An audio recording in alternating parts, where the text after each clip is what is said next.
If statement. Daily mobile use చేస్తాం కదా, బయటికి ఎక్కడికైనా జర్నీ చేయాలి అంటే బ్యాటరీ పర్సెంటేజ్ చెక్ చేస్తాం. 20% కన్నా తక్కువ ఉంటే ఫోన్ ఛార్జ్ చేస్తాం, లేదంటే నార్మల్గా యూజ్ చేసుకుంటాం.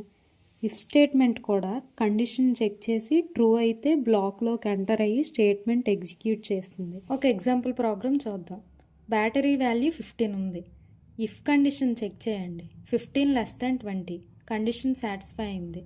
ఇఫ్ బ్లాక్లో ఉన్న ప్రింట్ స్టేట్మెంట్ ఎగ్జిక్యూట్ అయ్యి battery is low, please charge your phone అని అవుట్పుట్లో డిస్ప్లే అవుతుంది. ఇఫ్ బ్లాక్ అవుట్ సైడ్ ఉన్న ప్రింట్ స్టేట్మెంట్ క్లియర్గా చూడండి.